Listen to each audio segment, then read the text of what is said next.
প্রিয় দর্শক, ঢাকা বিশ্ববিদ্যালয়ে নতুন শিক্ষার্থীদের ভাইবা উপলক্ষে সেখানে ইসলামী ছাত্র শিবিরের ইনফরমেশন একটা বুথ ছিল, পাশাপাশি ছাত্র দলেরও একটা বুথ ছিল। তো হঠাৎ করেই ঢাকা বিশ্ববিদ্যালয়ের নৃত্য বিভাগের শিক্ষক এবং শিক্ষার্থীরা এসে ইসলামী ছাত্র শিবিরের বুথের সামনে নাচানাচি শুরু করে দেয় এক পর্যায়ে। তো এখন একটা দল এটা প্রচার করে বেড়াচ্ছে যে ইসলামী ছাত্র শিবির নাকি এই নৃত্যের আয়োজন করেছে। ইসলামী ছাত্র শিবিরের ভাই কি ঠেকা পড়েছে তাদের এই নাচ গানে আয়োজন করার?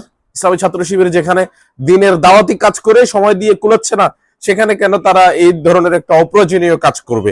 আসলে অপপ্রচার চালানো হচ্ছে ইসলামী ছাত্র শিবিরের বিরুদ্ধে।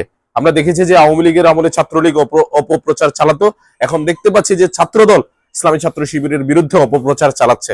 তো এইসব অপপ্রচার চালিয়ে কোনো লাভ নাই। এখন মানুষ খুবই সচেতন, এখন মানুষ খুব বিবেকবান, বুদ্ধিমান।